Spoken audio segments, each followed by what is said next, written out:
बिस्मिल्लाहिर्रहमानिर्रहीम अस्सलाम वालेकुम।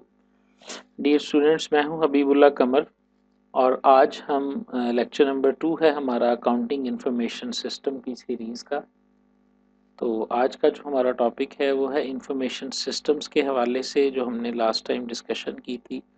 तो एक अकाउंटेंट के प्रोस्पेक्टिव में इंफॉर्मेशन सिस्टम किस तरह से काम करता है, क्योंकि कल का जो हमारा पहला लेक्चर था उसके अंदर हमने सिर्फ़ और सिर्फ अकाउंटिंग इंफॉर्मेशन सिस्टम को समझा था और उसको मैंने डिफ़ाइन किया था, जो उसकी लिटरल डेफिनेशन थी उसके हवाले से।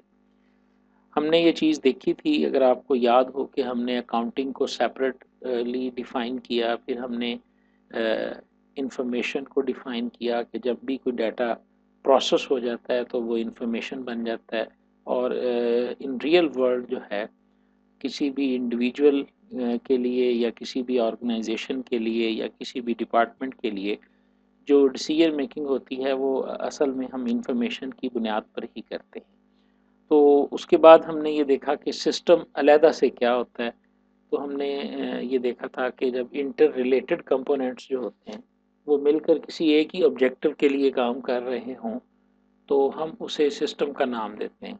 सिस्टम की करैक्टरिस्टिक्स के बारे में देखा कि वो यकीनी तौर पे सब सिस्टम्स पर मुश्तमिल होगा और कंपोनेंट्स पर मुश्तमिल होगा, और वो कंपोनेंट्स जो हैं उनके अंदर 3 खूबियाँ लाजमी तौर पर पाई जाती होंगी कि वो इंटर रिलेटेड भी होंगे, इंटर डिपेंडेंट भी होंगे और इंटरएक्टिव भी होंगे, यानी एक दूसरे के साथ डाटा या इंफॉर्मेशन को शेयर भी करते होंगे और इसी तरह वो एक दूसरे के इनपुट और आउटपुट पर डिपेंड भी करते होंगे।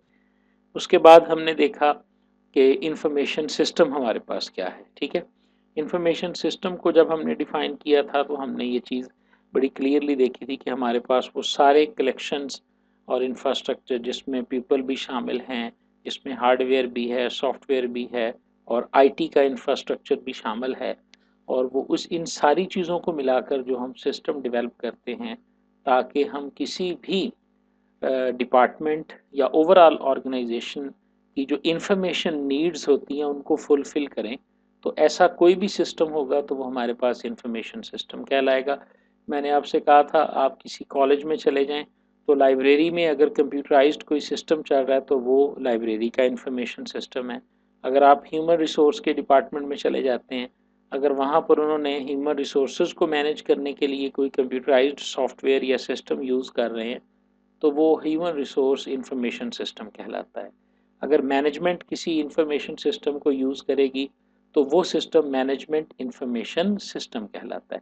इस तरह की हमने मिसालें भी पढ़ी। फिर हमने ये देखा, हमारी जो लास्ट स्लाइड थी, कि जिस तरह मैनेजमेंट की हायरार्की होती है कि management top level, middle level और लोअर लेवल होती है, तो इसी तरह उनके अकॉर्डिंगली जो है वो हमारे पास इंफॉर्मेशन सिस्टम्स भी हायरार्किकली हमारे पास मौजूद होते हैं। बल्कि वो मैनेजमेंट पैराडाइम के साथ साथ मैंने आपको वो इंफॉर्मेशन सिस्टम और उसकी टाइप्स के बारे में बताया था। आज का जो हमारा लेक्चर है ये बेसिकली किसी भी ऑर्गेनाइजेशन के अंदर जो इंफॉर्मेशन इन्वायरमेंट होता है उसके ऊपर है। आज हम डिस्कस करेंगे इंफॉर्मेशन के इन्वायरमेंट को, और इंफॉर्मेशन के फ़्लो को जो है वो हम डिस्कस करेंगे। अगर हम बात करें इंफॉर्मेशन इन्वायरमेंट की तो हम देखते हैं कि हमारे पास रिसोर्सेज, कैपिटल, रॉ मटेरियल और लेबर, ये सारी चीज़ें हमारे पास क्या हैं, ये बेसिकली हमारे पास रिसोर्सेज हैं। हमारे रॉ मटेरियल हो सकता है, आपके पास लेबर हो सकती है, कैपिटल हो सकता है। इंफॉर्मेशन भी इन्हीं की तरह का एक रिसोर्स है एक ऑर्गेनाइजेशन के लिए। अगर हम कहें ना कि एक ऑर्गेनाइजेशन बगैर रॉ मटेरियल के, लेबर के या कैपिटल के एग्जिस्ट नहीं कर सकती, तो हमें ये भी मानना चाहिए कि जिस तरह ये तीनों रिसोर्सेज हैं और इनको एज एन अकाउंटेंट आपने पहले जाना हुआ है, आपको पता है कैपिटल क्या है। और अगर आप किसी मैन्युफैक्चरिंग कंसर्न्स की बात करते हैं तो रॉ मटेरियल आपके पास क्या है, और लेबर ज़रूरी है आपके रॉ मटेरियल्स को फिनिश्ड गुड्स में चेंज करने के लिए। बिल्कुल इसी तरह आपके पास इंफॉर्मेशन भी उसी तरह का एक वाइटल सोर्स है किसी भी ऑर्गेनाइजेशन का। इसका जिक्र मैंने आपको फर्स्ट लेक्चर में जो हमारी फ़िज़िकल क्लास थी उसमें भी बताया था कि IRM के नाम से, इंफॉर्मेशन रिसोर्स मैनेजमेंट के नाम से एक स्कूल ऑफ थॉट है जिसने इस बात को डिक्लेयर किया था IRM के तहत कि इंफॉर्मेशन को भी किसी भी ऑर्गेनाइजेशन को ऐसे ही डील करना चाहिए जैसे वो अपने टेंजिबल रिसोर्सेज को डील करती है। In everyday business vast quantity of information flow from workers to decision makers to fulfil the internal informational needs. अगर हम बात करें किसी भी ऑर्गेनाइजेशन की, तो सबसे लोएस्ट लेवल के ऊपर उनके वर्कर्स काम कर रहे होते हैं, हाई लेवल के ऊपर उनके डिसीजन मेकर काम कर रहे होते हैं, जैसे हम मैनेजर्स कहते हैं या मैनेजमेंट कहते हैं। तो लोअर लेवल से लेकर हायर लेवल तक जिस बुनियाद पर डिसीजन मेकिंग होती है वो बेसिकली इंफॉर्मेशन और उसकी क्वांटिटी ऑफ इंफॉर्मेशन होती है। कोई महकमा, कोई डिपार्टमेंट, कोई ऑर्गेनाइजेशन ऐसी नहीं। आप बैंक से मिसाल ले लें, बैंक में सिर्फ पैसे ही इधर से उधर नहीं जाते, बल्कि रिकॉर्ड्स भी जो हैं वो आपके डेबिट और क्रेडिट की सूरत में, आपके लेजर्स की सूरत में सेव हो रहे होते हैं। वो वोचर्स जो वो कलेक्ट कर रहे होते हैं वो भी एक सोर्स ऑफ इंफॉर्मेशन होता है, वो भी एक जगह से दूसरी जगह फ्लो करते हैं। यानी आप पैसे ले ही नहीं सकते जब तक आप चेक प्रेजेंट नहीं करेंगे। अब चेक क्या है हमारे पास, उसके ऊपर सर्टन इंफॉर्मेशन लिखी हुई है जिसको एक बैंकर जो है उसे एक कंप्यूटराइज्ड सिस्टम में फीड करता है, और वो इंफॉर्मेशन जो है वो फिर उस काउंटर से एंटर होते हुए उस बैंक के फाइनल अकाउंट्स तक जो है ना वो इंफॉर्मेशन फ्लो करती है। बिल्कुल इसी तरह अगर हम देखें एक ऑर्गेनाइजेशन को के अंदर इंफॉर्मेशन के फ़्लो को, तो हमें नज़र आता है कि इंफॉर्मेशन एक ऑर्गेनाइजेशन में इंटरनल भी फ़्लो करती है और एक्सटर्नल भी फ़्लो करती है। मसलन ये आपके सामने एक पिरामिड बना हुआ है, अगेन वही है, ये टॉप लेवल मैनेजमेंट है, ठीक है जी। इसके अंदर मिडल मैनेजर्स हैं, उसके बाद ऑपरेशनल मैनेजर्स हैं जो सुपरवाइज़र टाइप होते हैं, और उसके बाद आपके पास डे टू डे आपकी इंफॉर्मेशन है। ये एरो कीज़ जो हैं ये बेसिकली शो कर रहे हैं कि कौन सी इंफॉर्मेशन किस डायरेक्शन में जो है वो फ्लो करती है। अगर हम देखें तो ये जो सबसे लोएस्ट वैल्यू को day to day operational information की तरफ ज़रा आप देखें, तो ये हॉरिजेंटली जो है ना वो फ्लो कर रही है, और सेम लेवल ऑफ जो एम्प्लॉयज़ हैं उनके दरमियान ये फ्लो कर रही है। अगर हम बात करें कि इंफॉर्मेशन टॉप से बॉटम की तरफ जो इंफॉर्मेशन किसी भी ऑर्गेनाइजेशन के अंदर अकाउंटेंट के व्यू पॉइंट से आती है, तो वो बजट इंफॉर्मेशन और इंस्ट्रक्शंस होती हैं। अगर हम देखें कि लोअर लेवल से अपर लेवल की तरफ किस किस्म की इंफॉर्मेशन जाती है, तो वो हमारे पास परफॉर्मेंस से रिलेटेड इंफॉर्मेशन होती है। इधर जो जो नीचे फ्लो करती है वो बजट इंफॉर्मेशन और इंस्ट्रक्शंस होती हैं। अब ये तीन जो इंफॉर्मेशंस हैं ये इंटरनली एक ऑर्गेनाइजेशन के अंदर फ्लो कर रही हैं, लेकिन हम जानते हैं कि एक ऑर्गेनाइजेशन के साथ तीन ऐसे डिपार्टमेंट्स भी, लोग भी, इंडिविजुअल्स भी, अदारे भी, कुछ भी आप इसे कह सकते हैं, स्टेक होल्डर है, सप्लायर है, आपका कस्टमर है, ये तीन ऐसे आप कह लें कि ऐसी पार्टीज़ हैं या ऐसे एजेंट्स हैं आपकी ऑर्गेनाइजेशन के अंदर जो एक्सटर्नली आपकी ऑर्गेनाइजेशन के साथ लिंक्ड है। एक अकाउंटेंट जो है वो कस्टमर के साथ भी लिंक्ड है। एक अकाउंटेंट जो है ये डिफरेंट स्टेक होल्डर्स, जैसे कोई डिपार्टमेंट है, जैसे एफबीआर है, टैक्स का डिपार्टमेंट है, गवर्नमेंट की कोई एजेंसी है, उसके साथ भी ये शेयर होल्डर्स हैं, उसके साथ भी ये अटैच है, और सप्लायर्स के साथ भी ये अटैच है। तो ये जो सप्लायर और स्टेक होल्डर्स और कस्टमर्स हैं ये बेसिकली एक्सटर्नल एजेंट्स हैं किसी भी ऑर्गेनाइजेशन के लिए। अब इनके साथ भी इंफॉर्मेशन का लेन देन होता है, तो जो फ्लो आउटसाइड द ऑर्गेनाइजेशन जाता है इसे हम कहेंगे कि ये एक्सटर्नल फ्लो है, और जो इनसाइड द, जैसे जो ये पिरामिड है जो इसके अंदर फ्लो कर रहा है, ये हमारे पास इंटरनल फ्लो ऑफ इंफॉर्मेशन कहलाएगा। और अगर हम देखें तो इंटरनली हमारे पास जो इंफॉर्मेशन फ्लो करती है वो किस तरह से करती है और एक्सटर्नली किस तरह से करती है। तो लेवल ऑफ एक्टिविटीज़ के ऊपर अगर हम आते हैं तो हमारे पास बेस लेवल के ऊपर ऑपरेशनल होती हैं, इसी तरह मिडल मैनेजमेंट की होती हैं। अगर हम अबव यानी टॉप लेवल पे देखें तो, और उसके बाद टॉप लेवल की मैनेजमेंट होती है और उससे रिलेटेड एक्टिविटीज़ होती हैं। ऑपरेशनल के अंदर अगर हम आए तो जितने भी डे टू डे ऑपरेशंस हैं वो हमारे पास ऑपरेशनल मैनेजमेंट में होते हैं। मिडल के अंदर अगर हम आएंगे तो शॉर्ट टर्म प्लानिंग से रिलेटेड जो और कोऑर्डिनेशन से रिलेटेड जो एक्टिविटीज़ हैं ये शॉर्ट टर्म और मिडिल मैनेजमेंट में होती हैं। और अगर हम टॉप लेवल मैनेजमेंट में जाएं तो उन्हें लॉन्ग टर्म प्लानिंग और सेटिंग ऑर्गेनाइजेशनल ऑब्जेक्टिव, इनको सेट करने के लिए जो है ना ये एक्टिविटीज़ परफॉर्म की जाती हैं। यानी अगर हम देखें तो चारों लेवल्स जो हैं ये 4 किस्म की एक्टिविटीज़ परफॉर्म कर रहे हैं और ये एक्टिविटीज़ जो हैं ये आपस में कोलैप्स तो कर सकती हैं लेकिन ये डिस्टिंक्टिव हैं।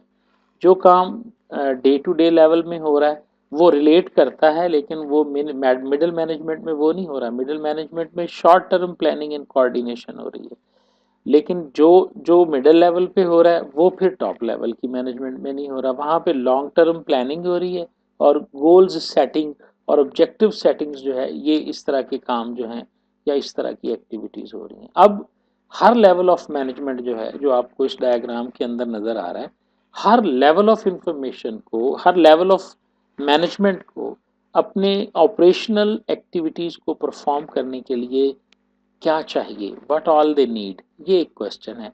तो इसका जो सिंपल तरीन आंसर है वो हमारे पास यही है कि इन तमाम को इंफॉर्मेशन चाहिए।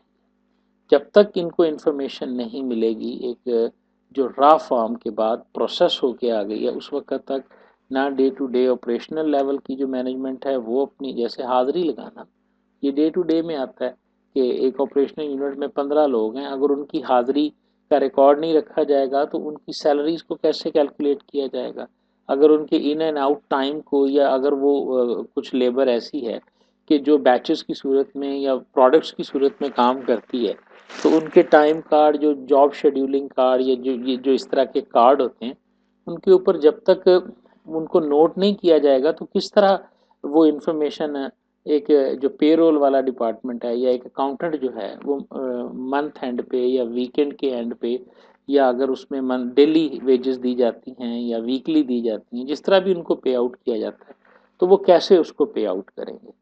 इसी तरह शॉर्ट टर्म है, तो ये सारी चीज़ें जो है ना, ये सारे जो डिपार्टमेंट्स हैं और इनकी एक्टिविटीज़ हैं, ये बगैर इंफॉर्मेशन के नहीं चल सकती। तो इसीलिए इंफॉर्मेशन इन्वायरमेंट हर ऑर्गेनाइजेशन में मौजूद होता है और इंफॉर्मेशन हर ऑर्गेनाइजेशन में फ़्लो भी करती है और इंफॉर्मेशन जो है वो चाहिए भी तमाम एक्टिविटीज़ को परफॉर्म करने के लिए।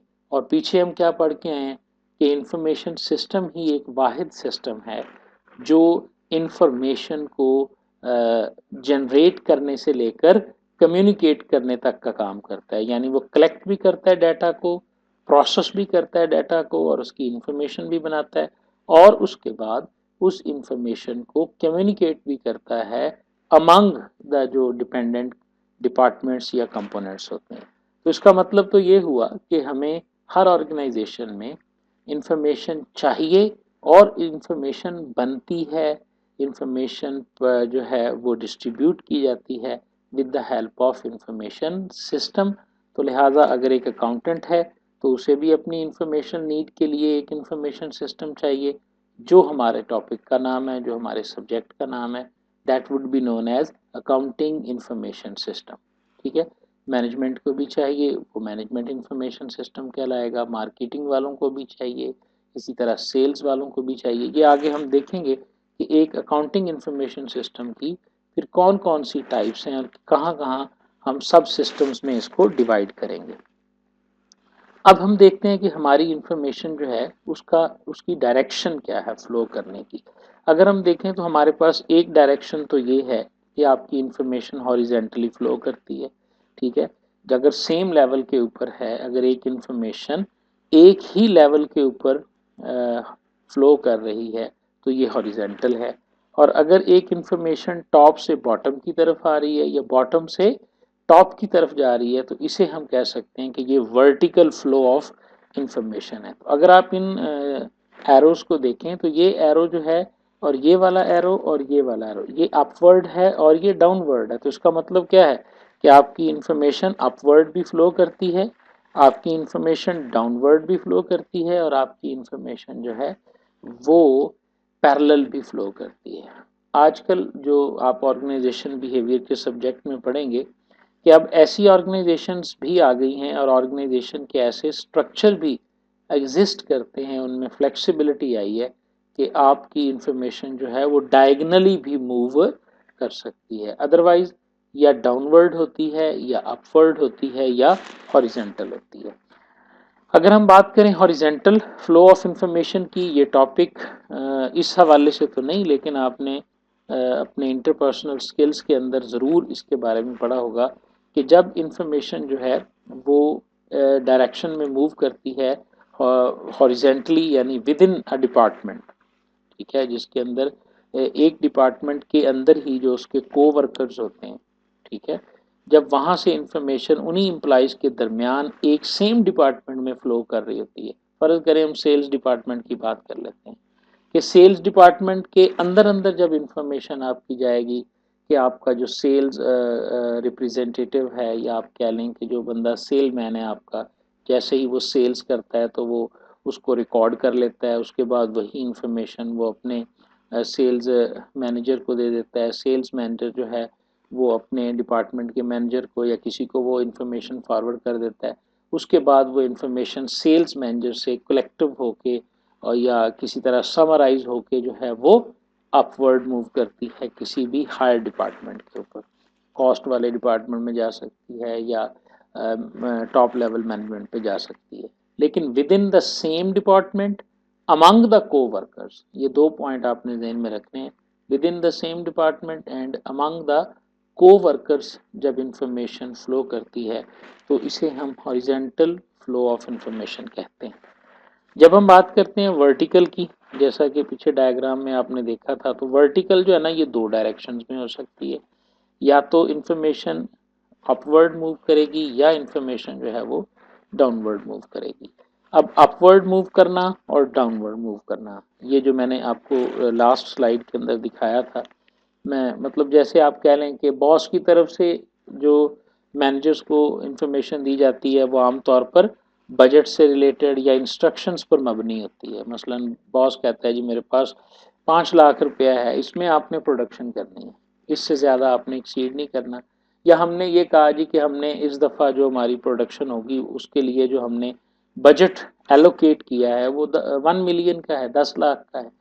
तो और उसके साथ ही वो उसकी इंस्ट्रक्शंस भी जारी कर सकते हैं कि जी आप इस 10 लाख में से अगर आपने कोई मशीनरी ख़रीदनी है तो आप इतने लाख की मशीनरी ख़रीद सकते हैं, बाकी आपने रॉ मटेरियल लेना है। तो जो इंफॉर्मेशन डाउनवर्ड मूव कर रही होती है वो in the form of budget and instructions जो है ना वो मूव करती है। अब बजट और इंस्ट्रक्शन की इंफॉर्मेशन डाउनवर्ड मूव की, ज़ाहिर है लोगों ने उसके ऊपर काम किया, उसे प्रोसेस किया।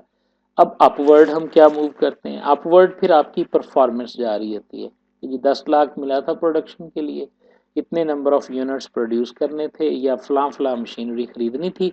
अब अगर तो वो एज पर इंस्ट्रक्शंस जो है वो किस तरह से देखेंगे टॉप लेवल के मैनेजर्स के, जी वाक़तन जो कुछ हमने इंस्ट्रक्शंस या बजट जो है ना कि इंफॉर्मेशन डाउनवर्ड कम्युनिकेट की थी, क्या वो उसी तरह इम्प्लीमेंट हो रही है या उसी तरह इस्तेमाल हो रही है या एज़ पर इंस्ट्रक्शंस ही काम हो रहा है। तो ये चीज़ चेक की जाएगी आपकी परफॉर्मेंस इंफॉर्मेशन के ज़रिए। आपकी परफॉर्मेंस जो है वो हमेशा अपवर्ड मूव करती है from lower level to upward level. क्या क्यों की जाती है ये, इसलिए की जाती है कि एक तो एवेल्युएशन हो सके कि जी क्या जो है ना वो एज़ पर इंस्ट्रक्शन सारा काम हो रहा है, और दूसरी बात ये होती है कि मॉनिटरिंग भी इसी तरीके से होगी ना। जब इंफॉर्मेशन टॉप लेवल के मैनेजर्स के पास, एग्जीक्यूटिव्स के पास जो है वो जा रही होगी तो वो उसी इंफॉर्मेशन की बुनियाद के ऊपर मॉनिटर कर रहे होंगे, ट्रैकिंग कर रहे होंगे और एवेल्युएशन कर रहे होंगे अपनी ओवरऑल सक्सेस को जज करने के लिए या ये देखने के लिए कि एक ऑर्गेनाइजेशन जो है वो सेट ऑब्जेक्टिव्स की तरफ जो है ना वो मूव कर रही है या नहीं।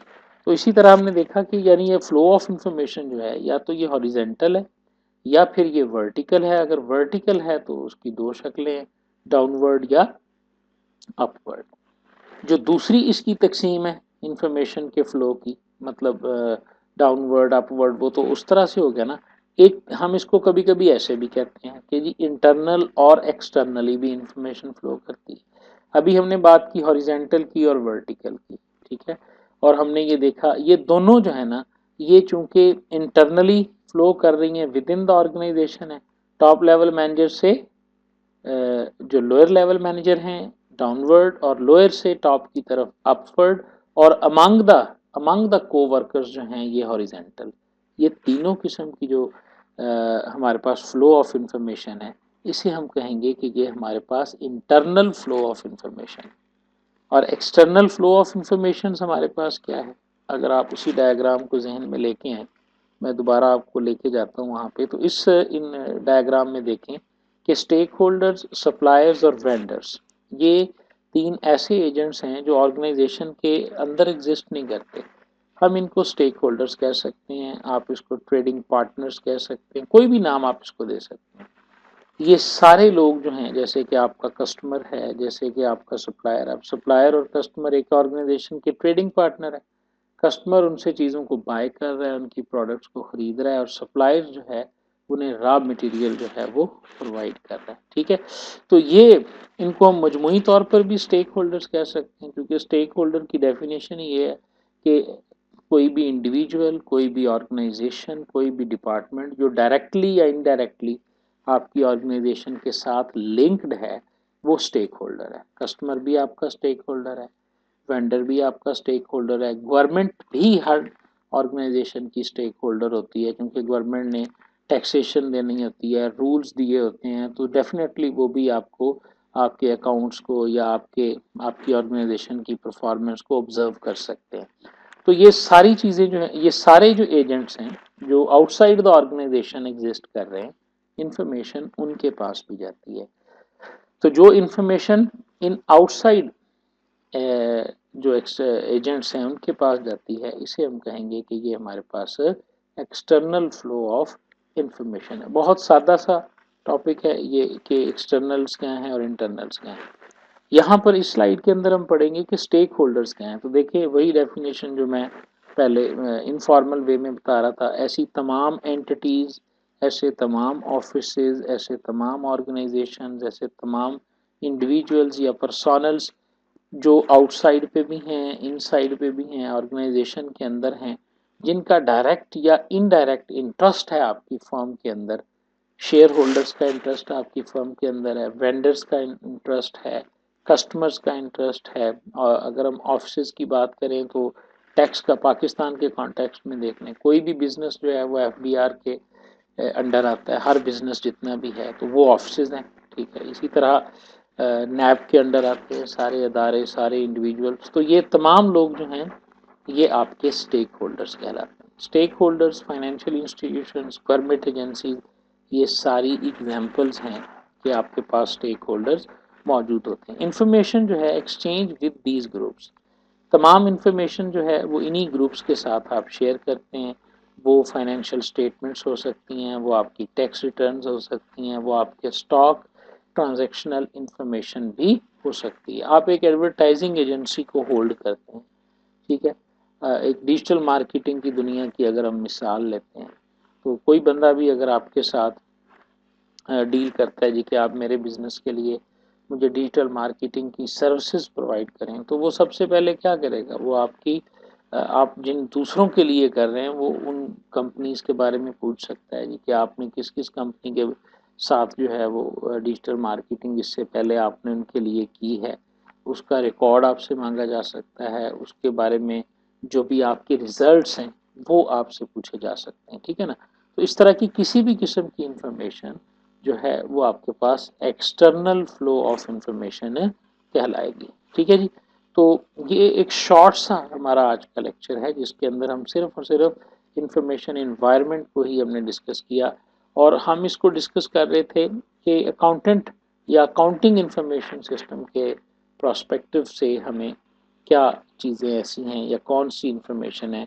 जो हम फ्लो करते हैं और किस तरह से उसको फ्लो करते हैं। ठीक है जी, तो नेक्स्ट लेक्चर हमारा इंशाल्लाह होगा अकाउंटिंग इंफॉर्मेशन सिस्टम और उसके जो सब कंपोनेंट्स होते हैं उसके बारे में। जो रिकमेंडेड बुक्स हैं DITeducation.com जो है, यहाँ पर आपको इसके इस लेक्चर की स्लाइड्स भी मिल जाएंगी, इसके हैंडआउट्स भी आपको मतलब तो वो उन्हीं स्लाइड्स की तफसील है जो यहाँ पे आपको मिल जाएगी। और जेम्स हॉल की जो बुक रिकमेंडेड है इस कोर्स के लिए, उसके चैप्टर नंबर 1 में भी ये आर्टिकल आपको मिल जाएगा। थैंक यू वेरी मच जी, बहुत शुक्रिया, अल्लाह हाफिज़।